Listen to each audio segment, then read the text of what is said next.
Hi there, and welcome to Baseball by Design. I am SportsLogos.net minor league baseball correspondent Paul Caputo, broadcasting live, as always, from the Sunday Helmet Hall of Fame in my basement in Fort Collins, Colorado. Today, we're going to be talking about the Birmingham Barons in Birmingham, Alabama, of course. Later on in this episode, I'll be speaking with Mark Cheatham, a.k.a. Cheats, of the Black Baseball Mixtape podcast. And, of course, Dan Simon will be here with a Studio Simon Stumper. Right now, I'm so pleased to be joined by Jonathan Nelson, who is the general manager and the president of the Birmingham Barons. Jonathan, how are you doing? Great, Paul. Appreciate it. Thank you. Well, I'm so excited to talk about this classic brand for a minor league baseball team. The Birmingham Barons name has been tried and true over the years. Can you tell me sort of what that name means to Birmingham and where it comes from? Yeah, I mean, the Barons, originally founded in 1885, and certainly a long history. And so I think there's a lot of things that, obviously they play. The original home was the Slag Pile, a ballpark that's in West End area, and then they called Rickwood Field home from 1910 to 1987. And then the Hoover Met 88 to 2012, and then our current home, Regents Field, 2013 to the present day. And so there's a long history there. And I know the original name was the Birmingham Coal Barons. And Birmingham, this city has more of an identity in the old school sort of, they used to call it the Pittsburgh of the South, from what I understand. All right. Sort of iron, steel, ore type industry that was really that really founded the city in the early days. And so I'm not sure the exact timeline when they dropped the Coal Barons, but I think that it was probably around the time when Rick Woodward purchased the team, which would have been, around the early 1900s. Yeah, and so I know that there's a rich history of baseball there. You mentioned the Coal Barons. My understanding, and you can correct me if I'm wrong on this, is that there was the Coal Barons, and then there was also the Negro League's Black Barons. Yeah. And the current team there, just the Barons, is sort of an homage to both of those. Yeah, and certainly, the Barons, whereas you have other teams, nowadays there's sort of cartoon names around the industry, which I know that was sort of common back in the mid 90s, and it resurfaced again in recent years, which is always fun, and that's what minor league baseball is. But the Barons have always sort of, I've been with the Barons every year with the exception of 1997. I think that sort of gauging the temperature of the special name of what the Barons is, I think that people take pride in that name because it's so unique in all of sports. I mean, there's really not any. I mean, you had the Scranton Wilkes-Barre Red Barons for a number of years, but for the most part, you've never had any kind of other Barons. So I think that folks in this area appreciate the nostalgic look with the Old English B.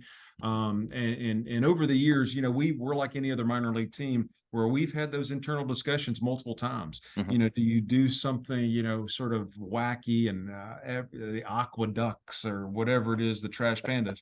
But I think for the most part, I think that while we don't look at ourselves as the Yankees, I think that former Southern League presidents along the way have always sort of said, "Hey, listen, you guys are the Yankees of the Southern League," or whatever it is, and and that didn't really resonate. But I think that from our standpoint, there's more of a reserved and more of a sort of mystique maybe about the brand, the identity, and not really wavering too much off of it. So we were talking before the interview about some of the Barons' history, and of course, that subject is impossible to discuss without bringing up Michael Jordan and the year 1994. My immediate inclination when I hear 1994 is just because I associate it with the strike year. In Birmingham, I guess that's different because that was, as you mentioned, it was the year that Michael Jordan was playing baseball, and they put him in Double-A, and that landed him firmly with the Birmingham Barons. I was looking at your bio before we spoke, and I saw that you started as an intern with the Barons in 1993. Were you with the team when Michael Jordan was there? I was. It was my second year full time. And I mean, it was one of those where when I first started in baseball, 1993, Terry Francona's first year as a manager. Okay. We had Ray Durham, and we ended up winning the Southern League Championship in dramatic fashion. So what a baptism into baseball. Then the second year followed by Michael Jordan's, famous year. And to say the very least, it was beyond memorable, and in a lot of fun in a variety of different ways, beyond demanding. Hmm. And it was electric every day, whether the team we had a home game or not. And actually, it was probably, we were more busy when the team either had an off day or were on the road, Hmm. because the demand about a variety of different things. When the team was off, it was very common for either Michael Jordan was either stuck in a suite at the Yeah. Hoover Met signing autographs because of an exclusive deal with Upper Deck, or he was filming a commercial at the ballpark. Right. So there was always something going on, and it just had a very different rhythm and beat. And I'm just glad back in those days there was no internet, there Oh was no gosh. social media, and certainly cell phones were not commonplace either.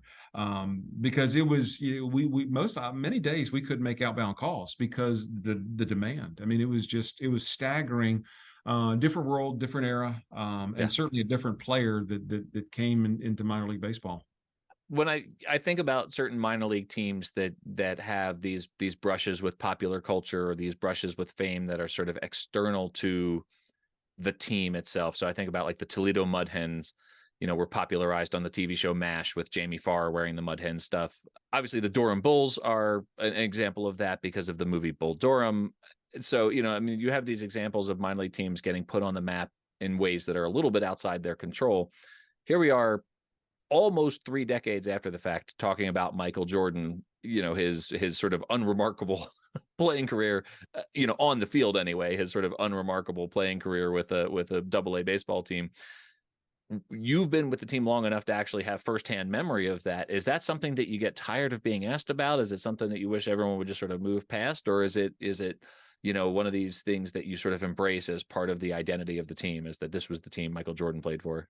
No, it definitely is embedded and will always be part of the identity. I mean, as you've mentioned, I mean, the Barons had a long history, whether it be the Black Barons, the Birmingham A's, the Coal Barons, or the Birmingham Barons, and the who's who of Hall of Famers that we claim, whether it be Satchel Paige as a Black Baron, Willie Mays as a Black Baron, Frank Thomas, Burley Grimes, Pie Traynor, Raleigh Fingers, Reggie Jackson. I mean, the list goes on, of part of the long history of the Barons. Yeah. But I will always say the most famous Baron of all time will always be Michael Jordan.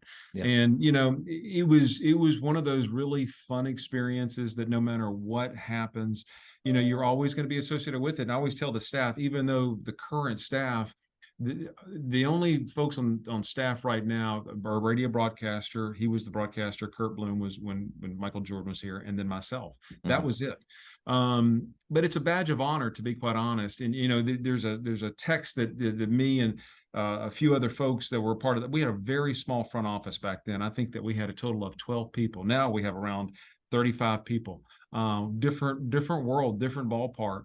But we send a text usually around somewhere at the end of March, beginning of April, where it's usually there's certain dates in sports where on this date there's one that always surfaces that on this date Michael Jordan was assigned to Double A Birmingham, and it's sort of like you always hear about the 1972 Dolphins. Right.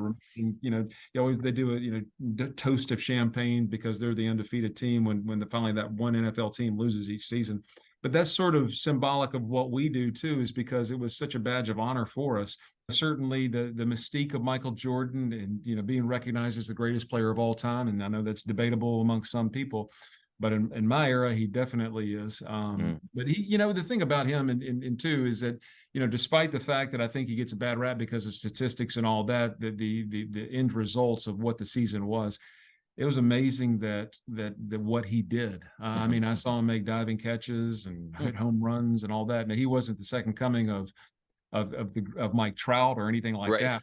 But for a guy that hadn't picked up a bat since middle school, I think, or maybe even freshman year in high school, he Right. held his own at the Double A level, especially being at his age of, I think it was 31 at the time. And So Double A, I mean, people think, oh, minor leagues, right? But people and listeners of this podcast, I'm not telling them anything they don't know. Double A is really good baseball. You have to be an outstanding player at a lot of levels to reach Double A baseball. So for Michael Jordan to hold his own, at the Double A level is as you say, it's definitely impressive. You and I spoke back in 2016 when I covered the Birmingham Barons for the sportslogos.net article that I wrote in my Story Behind the Nickname series. And I was rereading that article earlier today.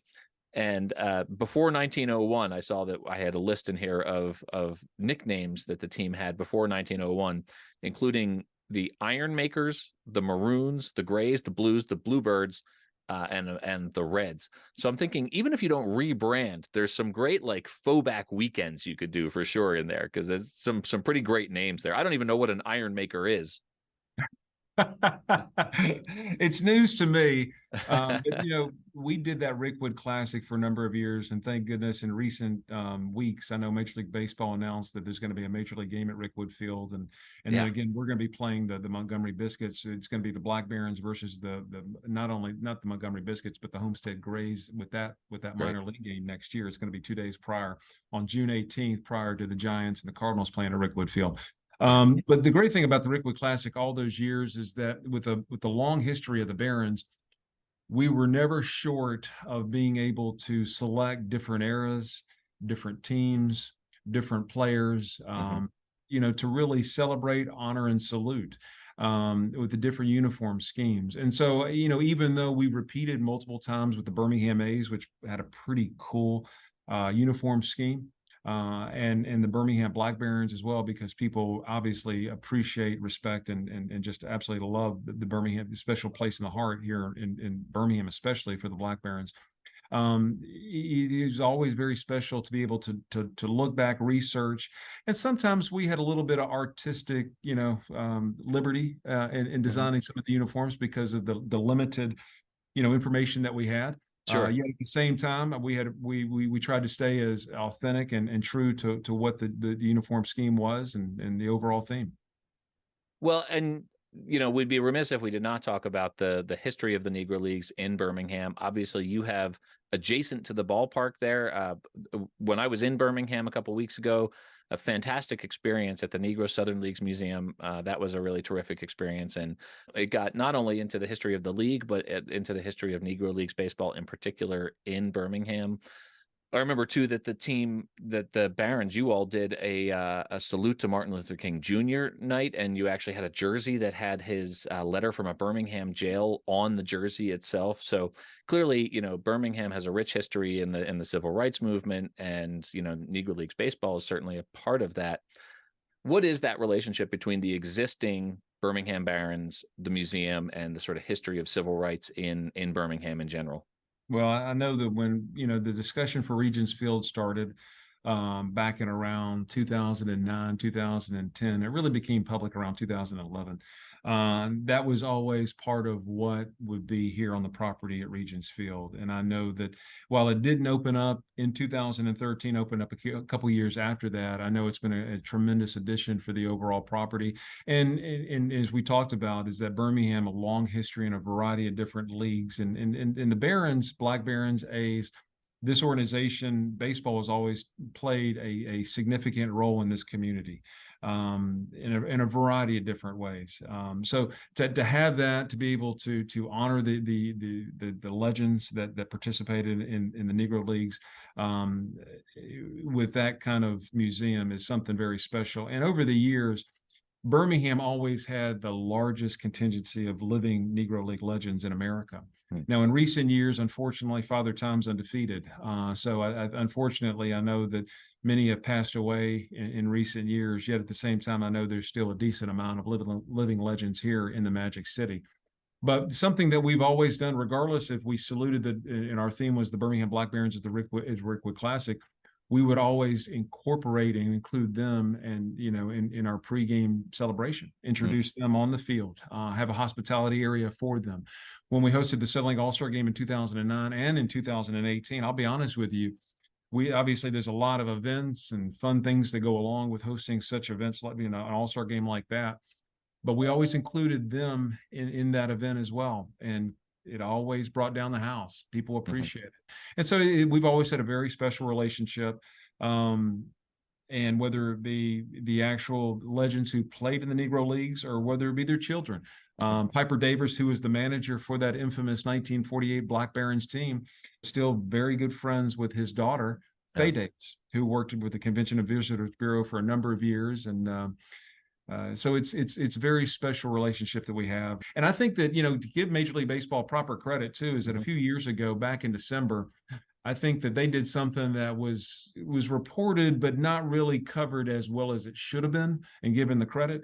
But when they made it an even playing field when it came to statistics, and really, saying, hey, listen, we're going to include the Negro League statistics and everything into the Major League records. I think that was a nice move and a proper move by Major League Baseball. Agreed. And that's not an easy task, right? Because that's there's a lot of variables to account for there. And so that's I agree. That's a terrific move. And I'm glad that they're moving forward with that. I want to ask you finally, and I'll let you get out of here. You referenced Birmingham as the Magic City, and back in 2017, you all unveiled some very cool Magic City, some black, white, and red Magic City jerseys. Can you tell me what Magic City means to Birmingham, Alabama, and how come the team adopted that alternate identity? I think that, what you've seen, and you saw, a few years prior to that, and you've seen it certainly now at the Major League level, these City Connect type uniforms, these themes where, a variety of cities have different themes and sort of sayings. I'm not 100% sure of the original definition. I've heard of varying different degrees of how Birmingham became the Magic City. Yeah. But in selecting it, obviously we entertain a variety of different names, the nicknames for Birmingham. But Magic City became it. And I probably told you for the original interview is that when we went back from silver and black to black and red, it connected to multiple different time periods and eras for the Barons. Not only did it connect us with the era which we returned in 1981, and even more importantly, certainly the Black Barons era as well. So that's why we went to black and red once again to sort of connect those two different eras. And the Magic City uniform scheme, we had a local advertising group here in Birmingham do it, and they really hit the mark in a variety of different ways. And we actually introduced this year, we actually completed the uniform and introduced the black pants along with it as well. Nice.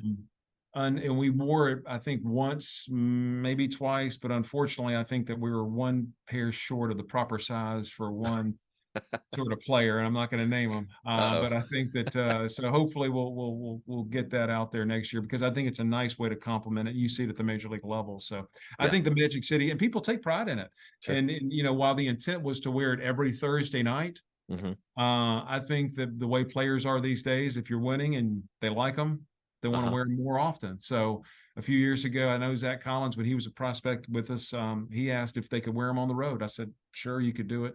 You don't want to sacrifice the special nature of what it is and wearing it once a week, but I know that for a 6-game homestand, it's not uncommon that we're wearing it at least 3 times during the homestand. Wow. And we said on sportslogos.net in 2017 that the design firm was Big Communications, and we have a quote from Matt Harris there. One of the things I really love about that Magic City uniform is, we were talking about the Black Barons, the B on the cap. You've got the black cap with the red beak, and the B that references the style of B from the Black Barons caps as well. So that's a great detail in that uniform set. Well, Jonathan, I've kept you way longer than I said I was going to. I apologize for that, but such an interesting conversation and such a rich history and a story behind this brand. So I really appreciate you taking time out of your morning to chat with me about it. Where can people find you if you're on social media, and where can people find the Barons online? Yeah, I mean, absolutely. Barons, barons.com. We're one-stop shopping when it comes to all of our information, team store or tickets or promotions, whatever we have, just about Regents Field and everything else. I'm on Twitter, I'm on Facebook. Okay. So it's one of those where I try to stay as active as possible as well. All right. Well, those will be in the show notes and people can find you there. Jonathan, thank you so much. It was an absolute pleasure to get to speak with you and to get to speak with you again after all these years. Now that I've been by the ballpark when you weren't playing, I got to find a way to get back there and see a game at Regents Field. Absolutely. Definitely. Right. Look forward to it. Thanks, Jonathan. We'll talk to you soon.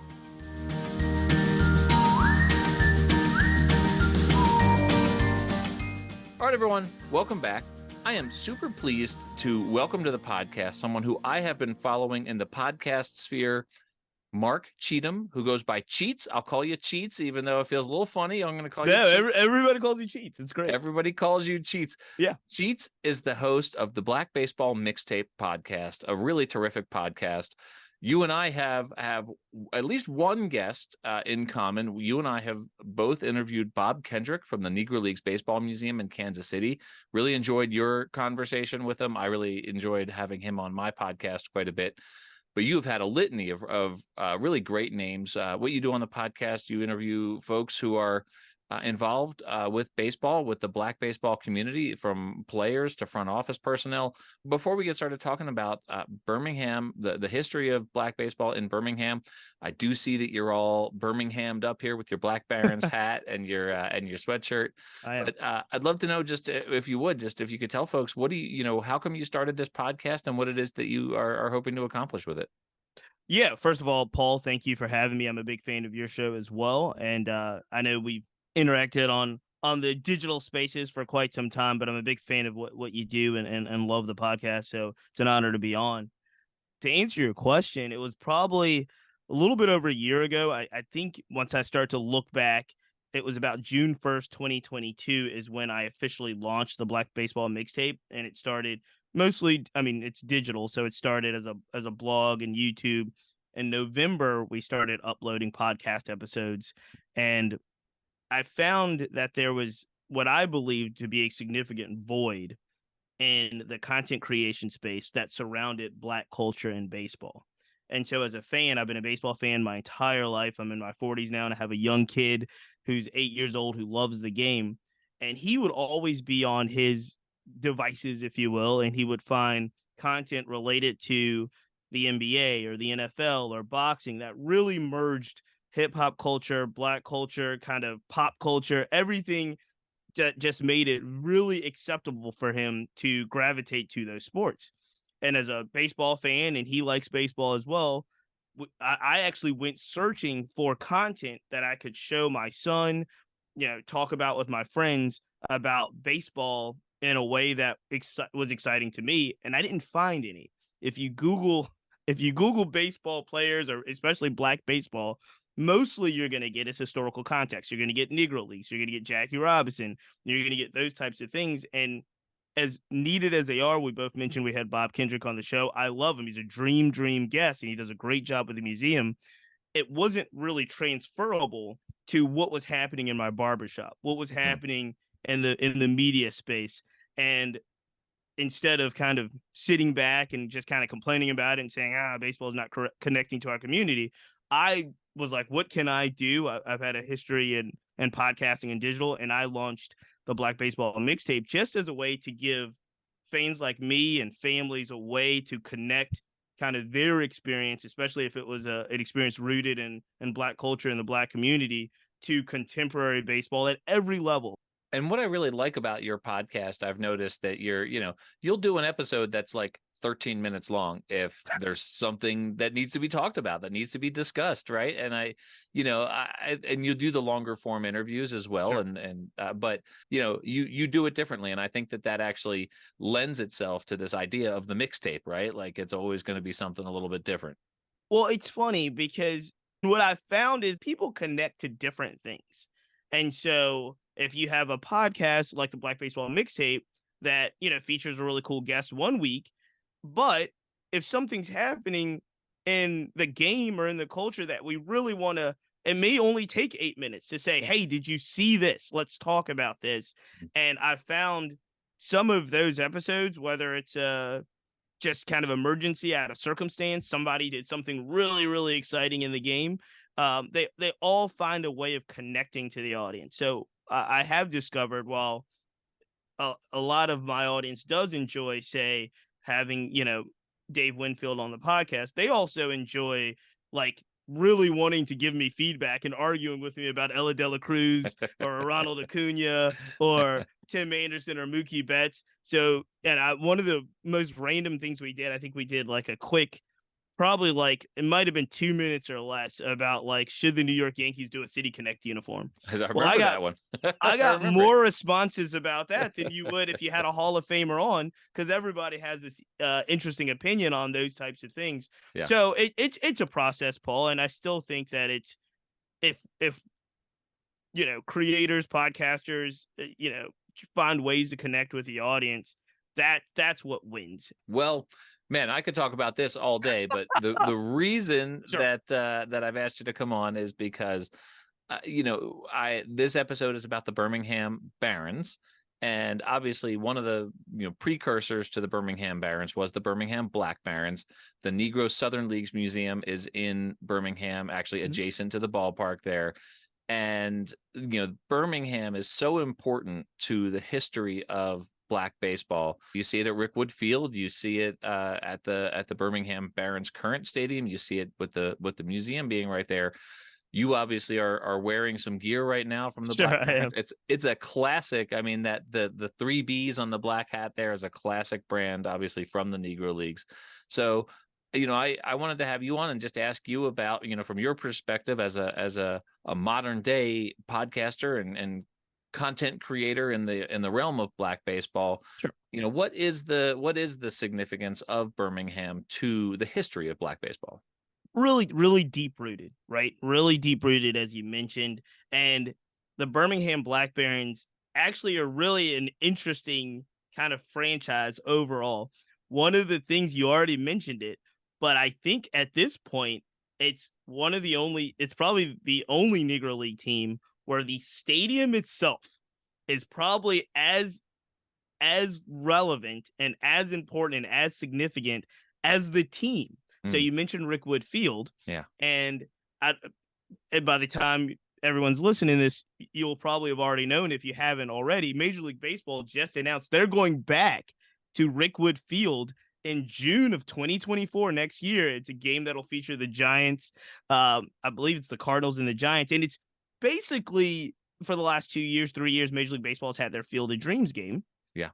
They have just announced at first we thought it was going to be called the Field of Dreams game, but now it's got a new name, and it's MLB at Rickwood Field, a tribute to the Negro Leagues. Wow. It's going to happen right there in Birmingham at Rickwood Field. It was like the last stadium that was active that Negro League players played in. Yeah. And I think at the time, it's no longer kind of in modern everyday use now, but by the time it shut down, I believe it was in the 80s or something like that, it was still kind of the oldest kind of working professional baseball field. And so, the history of the Black Barons as well started when Rube Foster started the first Negro National League in 1920. The Birmingham Black Barons were affiliated with that, but they were in, as you mentioned, the Negro Southern League. A lot of people don't know the Negro Southern League was kind of akin to the minor league. So they were kind of akin to AAA. They ultimately made it to that first iteration of the Negro National Leagues in 1924. They only stuck around through management. They were kind of up and down, up and down. I think they had 3 stints in the Negro Southern League. But what most people, Paul, don't fully understand about the Negro Leagues, and they really were leagues. Rube Foster gets credit for kind of organizing these leagues and putting them under the Negro National League banner the first time in 1920, but they did it again. And what most people, when they think of the Kansas City Monarchs and the Homestead Grays or the Birmingham Black Barons, they're actually thinking of the second iteration, right, of the Negro National Leagues. And that really took off in, I want to say, around 1937 or so. Yeah. So, and the Birmingham Barons were there. They were for the most part a pretty successful team when it comes down to it. They actually won 3 pennants on their side, back-to-back pennants. They won back-to-back pennants in, I want to say, 43 and 44, and then they won a pennant again in 1948. And guess what? They lost the actual Negro League World Series every time to the same team, the Homestead Grays. But things that you would also be interested to know about the Birmingham Black Barons is they featured a young center fielder when they won the pennant in 1948 that I think most people have heard of by the name of Willie Mays. Mm-hmm. So Mays played for the Barons. Satchel Paige played for the Barons.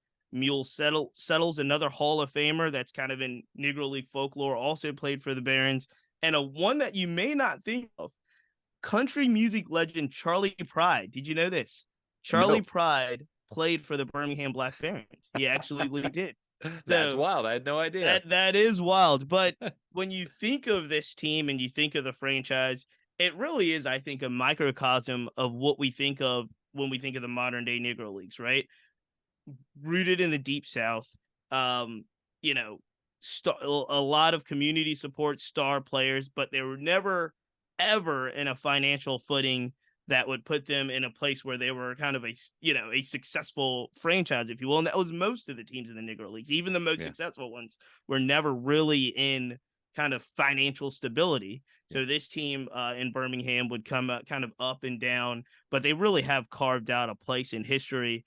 And like I said, they featured Hall of Famers, they featured some really good teams, and they feature a lot of history. And Birmingham has done an amazing job, which you said, with the Southern League Museum there as well. They really take pride, even if, like I said, you go down there today, and they really take pride in letting people know that Birmingham was one of the kind of pillars of the Negro Leagues. Well, and that was interesting to me when we visited. So I was there in June, and we visited the museum, and it was really interesting to me to walk in, and we met Frank Adams Jr., who is the curator, the director there, and he was talking to us about how this museum is basically telling the story of Black baseball in Birmingham. Like, that's the sort of central message. And then, the other sort of aspects of the story are kind of ancillary to that, but it really did focus on the city of Birmingham. And I thought that was really interesting. And I didn't know, right? I mean, I've been to the Negro Leagues Museum in Kansas City 3 times, and you hear about the Kansas City as sort of central to the story, obviously because that's where it's located and because the Monarchs are a classic team. I'm a Pennsylvania guy. I kind of think the Homestead Grays might have been the greatest baseball team of all time ever in any league.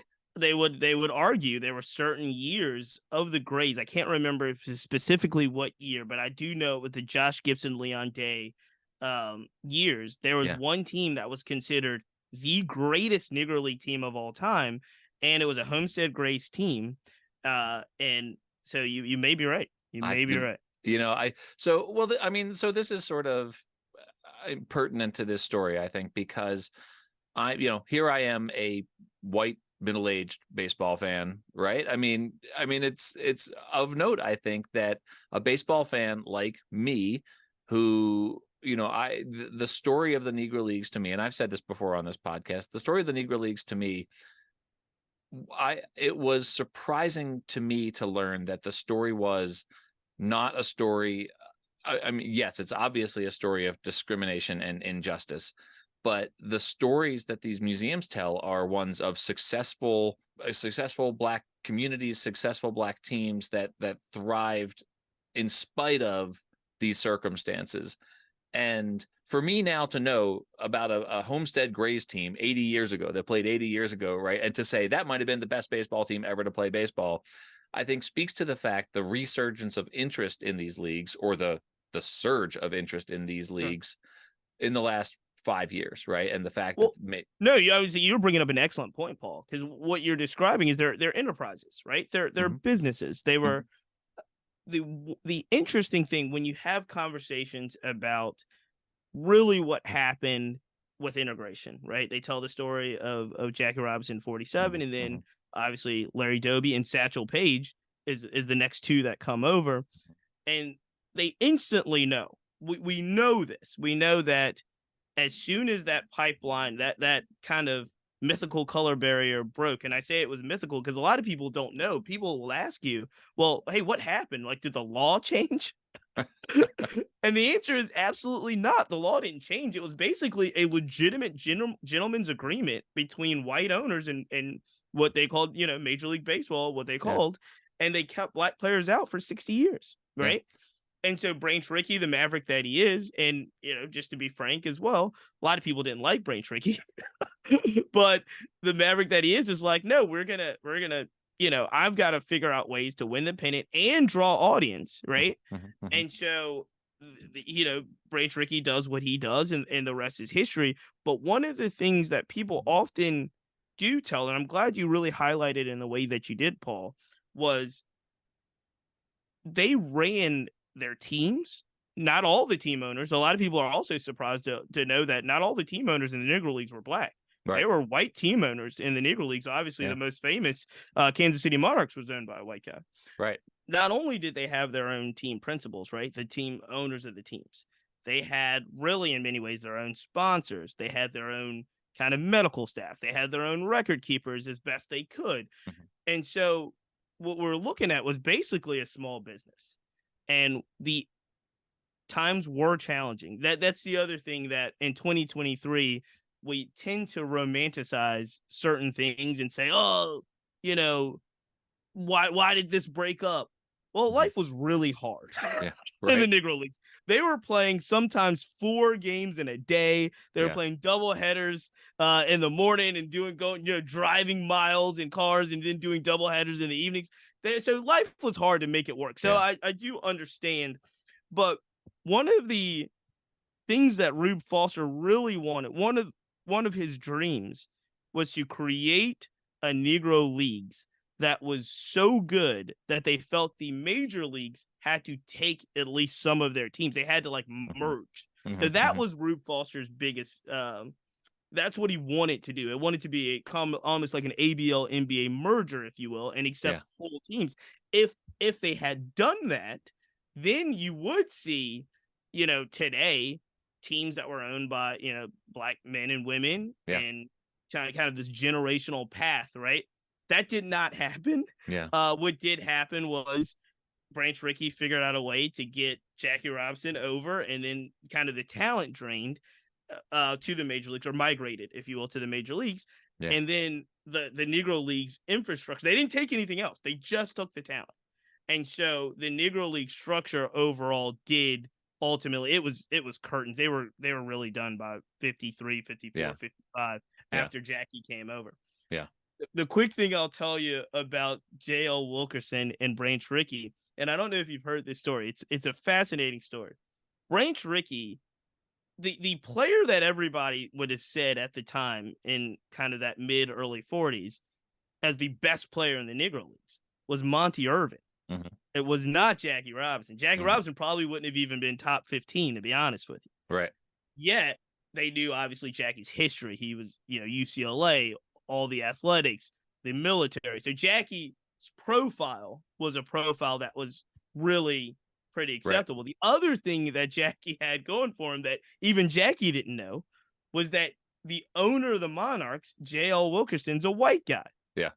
So at this point in time, if you're negotiating with the New York Eagles for Monty Irvin, you're going to have to pay compensation to get him to come over. Effie Manley, legendary, big on compensation. You're not going to just steal our players. They're under contract. Right.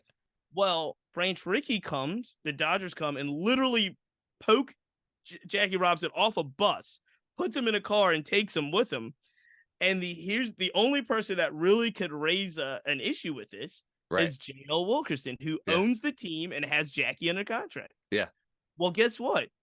JL's a white guy, and the whole community is waiting at this point. They're waiting for this color barrier to break. Yeah. So J.L. Wilkerson, honestly, by being a white guy, could not be the person that stood in the way of integration of baseball. And Branch Rickey knew it. Yeah. Branch Rickey knew it. He was basically like, you don't have any leverage here. Yeah. And so that's what happened. They never paid compensation for Jackie Robinson, to my understanding. But the fact that J.L. Wilkerson was a white man who owned the team really could not be seen as the person that stopped integration of baseball. Wow. Well, that's, you've said so much here. There's so much to unpack with all of this, right? But no, it's awesome. I love it because it's such a fascinating story, right? And I think I'd be curious to get your perspective on this, because I feel like the level of interest in black baseball in recent years has correlated with other things that have happened in our society.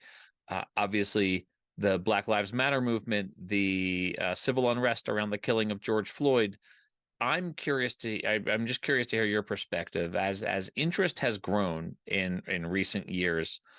What do you attribute that to? I'd probably say it was probably a little bit before 2020, just a little bit. I would probably say within, say, the last 5 years or so. Yeah. You saw some really interesting things in amongst like Black culture in the way, for lack of a better term, you mentioned the sweatshirt and the fitted cap, but in the way of fashion. What we saw was this resurgence of Negro League apparel, Yeah. Negro League hats, Negro League launches, Yeah. Ebbsville flannel, and all of these folks Yeah. really kind of digging into the history books and saying, "Oh, this is really cool." Yeah.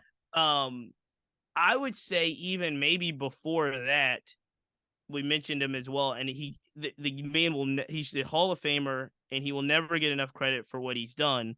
But I do think the way that Bob Kendrick put the museum on its footing in line with Major League Baseball, and I do think that was happening kind of probably a little bit earlier than what we were mentioning with George Floyd and civil unrest. Yeah. But he really not single-handedly, but with him and his team, really changed the trajectory of what the museum was and what the museum could be. And I think by him doing that and the way that he did and positioning it in a way for people to really pay attention to it and elevate it, I do think you saw this kind of almost ripple effect of new apparel and products being released, more people taking interest in like what is this, like what is happening here. And then I think there was just this kind of renewed interest in the history and the legacy, and places like Birmingham, to take it back to them, were in just such a great position to highlight a team like the Barons and what it meant through the history of baseball. And they've always had great pride in it. I think it's a little bit even easier now in some of these other cities, like Kansas City, Birmingham, a lot of those places were already really ingrained and in touch with the community and the culture and the legacy of the Negro Leagues. But now you're seeing things like when we were out in Seattle, you saw homage to the Seattle Steelheads. Right. No one's ever heard of them. No one's ever for heard like of 3 months. Right. No one's ever heard of the Steelheads, but they have a Steelhead throwback night, right? Yeah. And so things like that. Like, last year, I know the Detroit Stars had throwback uniforms. The Pittsburgh Crawford had throwback uniforms. And so the Pirates wore the Crawford's uniforms, and they auctioned them off. All of those things kind of allows you to say, especially as a young fan, hey, what is this? Why are they wearing this uniform, or what, and it's the Indianapolis ABC. So it was really, really exciting. I will tell you personally, the reason I know so much about certain Negro League teams is simply because I'm a huge, huge hat fan. I'm a huge hat fan. Yeah. And they released Negro League. I was doing a series on hat releases that they had released a special Negro League pack, and I was doing 2 minutes live to camera on the history of each of these teams, based off of when the hats were released. And I'll tell you, I did that. It was before 2020, I know. Yeah. But I was doing that, and the feedback I was getting from people in the audience that was listening and learning about the history of the New York Black Yankees or the Birmingham Black Barons, they were saying, you know what? I'm going to go out and I'm going to get a hat or a sweatshirt or so forth. And so I do think that we often talk about, and one of the reasons we talked about just why I think things like the Black Baseball Mixtape is important is people don't know what they're interested in until they really see it. Yeah. And once they see it, they can say, well, I want to learn more about that. And I do think like I said, I think over a groundswell of probably slowly but surely 8 years, 5 years, and so forth, I think there's been much more interest in the Negro Leagues in our kind of our culture.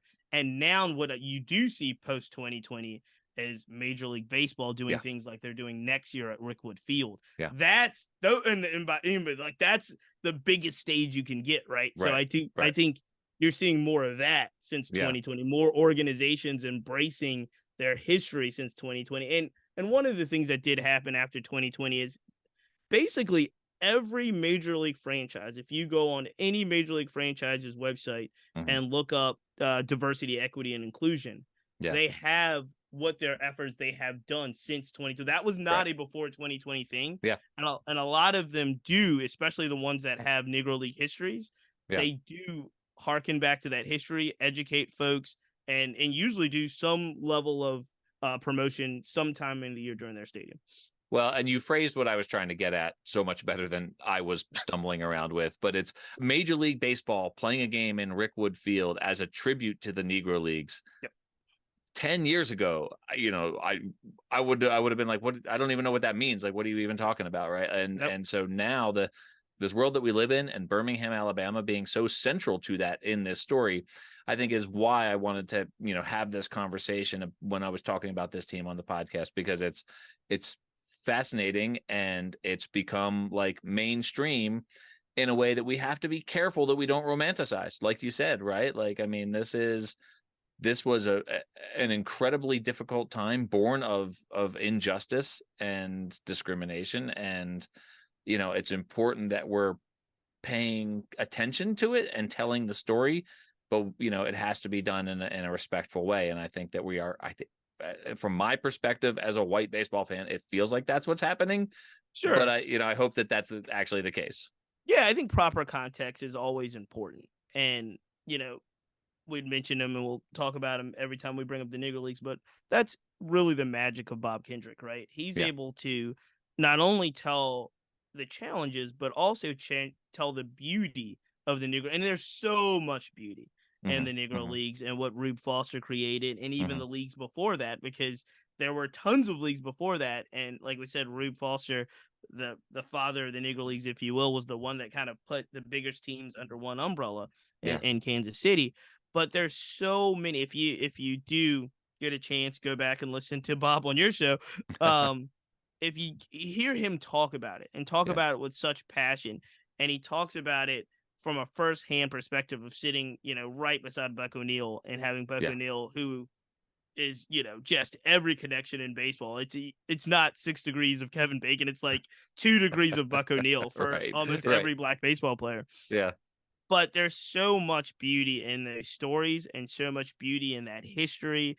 And one of the things, not every city is able to capture it as well as Birmingham. And that's important, because between Rickwood Field, between the museum, the Negro Southern League Museum that's in Birmingham, between the other historic landmarks in Birmingham that really capture the civil rights movement, right? As people know, the bus boycott led by young Martin Luther King Jr. took place in Birmingham in the early 50s, right? So all of this stuff, Birmingham does a really good job of letting people know that this happened here, this is the history, and this is the legacy that we're standing on. On a lighter note, we talked before the interview. You live in Richmond, Virginia, my former stomping grounds, home of the Richmond Spiders, where I went to school, home of the VCU Rams. And the VCU Rams, You're a VCU guy. I went to grad school at VCU. Of course, home to the Richmond Flying Squirrels for minor league baseball fans. That's, they're one of the teams participating in the 9, I believe, right? Yeah. They participated last year. So last year they participated in the 9. And I'm a Squirrel super fan. I love to brag about them. So I will tell you that they won part of their participation in the 9, had them win like the community award for all minor league baseball last year. This year, they've done a couple of things around honoring the history and kind of the civil rights history in Richmond through the team. And so this is I believe it's the 3rd year this season. Will be the 3rd year that they're having what they call Legacy Weekend in Richmond, Virginia, for the Richmond Flying Squirrels. It honors the legacy of a group of civil rights heroes right here in Richmond from Virginia Union University. It's the Richmond 34. They were 34 college and university students that integrated a very famous lunch counter in Richmond, a segregated lunch counter. I believe it was the Tollheimer's lunch counter in downtown Richmond. All 34 of them got arrested. And it actually helped their case was a case that helped lead to the Civil Rights Act later on in kind of litigation.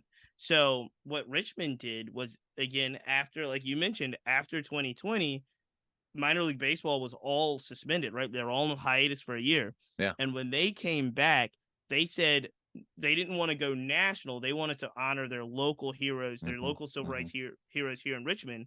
They learned the story of the Richmond 34, and they actually started a scholarship fund, a Legacy 34 scholarship fund, and they retired the number 34 for all of the Richmond Squirrels. So it's very interesting. There are two numbers in Richmond that are retired, and it's 42 for Jackie Robinson and 34 for the Richmond 34. And so Legacy Weekend is a way for them to honor those. There's quite a few of them that are still living. Ambassador Elizabeth Johnson Rice is the ambassador, comes back every year, does school programs with the Richmond Flying Squirrels. So this legacy program not only is, like I said, is it giving scholarships, it's providing education to the community, and the Richmond Flying Squirrels do an amazing job with it. That is so cool. I'm so happy to hear that about the Flying Squirrels, because I know that, you know, that ballpark in desperate need of upgrades as it has been at certain points over the years. It's awful. It's awful. I love the diamond. It's got charm, but when 2020, I believe it's now 2026, 25 or 26 comes and the new stadium is here. Yeah. Everybody will be screaming hallelujah. Yeah. But it's even, you know, that notwithstanding, it's been such an important part of that community. And, you know, to know that they're telling these stories in such a meaningful way highlights too, which is the point we keep making about Birmingham here, that how intrinsically intertwined the history of America and the history of civil rights is with the history of Black baseball, right? Like there's just no telling either of those stories without the other. And that's certainly highlighted in Richmond. And certainly, as we've been talking about, you know, Birmingham on this episode is true there. So Cheats, thank you so much for coming on and talking with me. It's a long time coming. Where can people find you and your podcast and your website? You can follow Black Baseball Mixtape on everywhere podcasts are available, and then Instagram, Black Baseball Mixtape. We do have an X, I believe it is now. It's not Twitter anymore. It's an X account that you can follow as well. But the main focus is the Instagram page, which is Black Baseball Mixtape. Black Baseball Mixtape. It'll be in the show notes. Cheats, thank you so much. This has been an absolute pleasure, and we will talk to you again soon. Thanks so much, buddy. It's an honor to be on.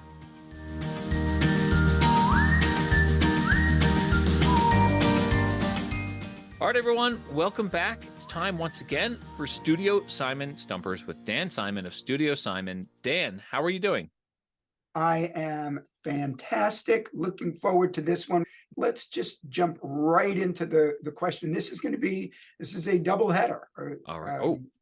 So it's two questions today. So right. And no extra charge. Okay. And the answer is Ernie Banks. Let's ask two. And let's start with the first one. For what type of baron were the original Birmingham Barons named? Were they A, coal barons, B, railroad barons, or C, steel barons? No, this is one. I've been on the schneid as we've been talking about. I think it's like 5 in a row that I have missed. This is one that I think know from my own human experience here, that it was coal barons. Bingo! Give the man a cigar. So you are off the schneid. Now let's see if you can make this you winning both ends of today's twin bill. Before you start, I should say that I believe in my lifetime, the Phillies have never actually swept a doubleheader. I think that may not be true, but it feels true that every single time the Phillies play a doubleheader, they could be playing against St. Mary's Sisters of the Poor, and they will still split a doubleheader every time they play one. So I am fully prepared emotionally for not sweeping this doubleheader, but I'm already off the schneid. So this is, if I get 2 in a row today, this is pure gravy. Well, I think you have a chance of getting this one, because I think this is something that you will, as a baseball fan, you might have heard about. Okay. So there have been a lot of people that have played for both the Birmingham Barons and the Birmingham Black Barons. Famously, Willie Mays played for the Black Barons. other players, Jose Canseco, Ricky Henderson used to be an Oakland A's affiliate. So, they played for the Barons.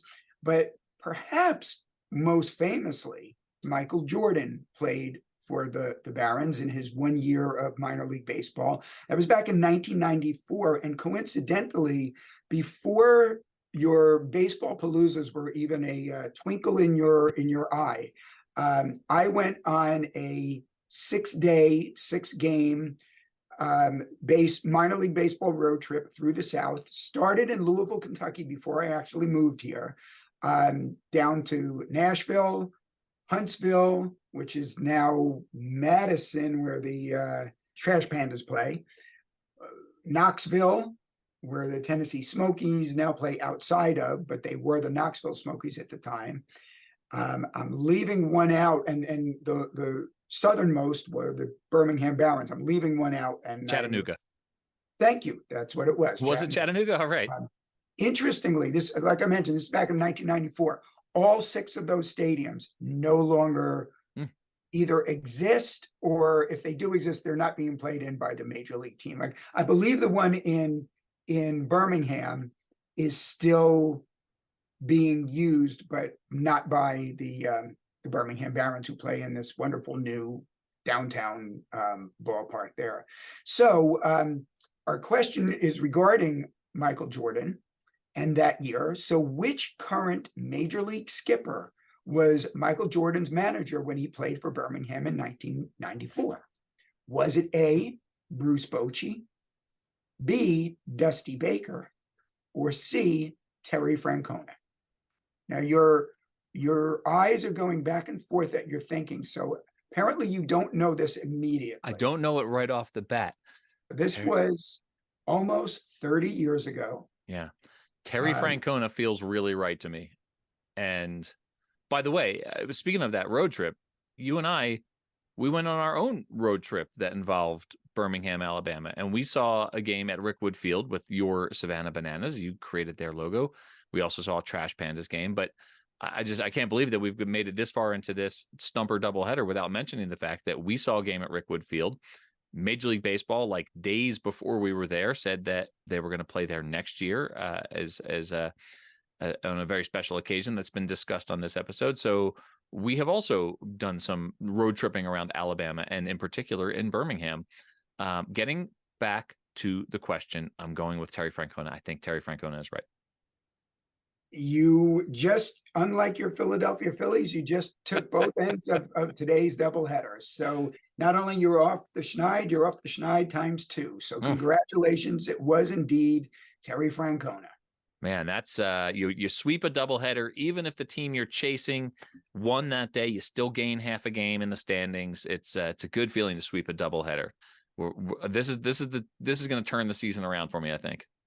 Well, and hopefully it's going to be a great start to a great day for you today. Go into it with the smile of knowing that you are doubly victorious, and keep riding that wave. And I hope you have a great day and rest of your week, and an even better weekend.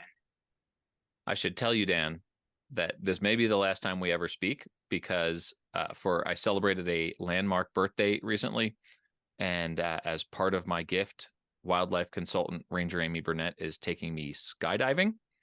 And so if we never record another Studio Simon Stumper, it's been great knowing you, and thanks for all that you've done for Baseball by Design. It was, it was great while it lasted, Paul, and good luck with that. If the chute opens, we'll see you next week. I'm crossing my fingers.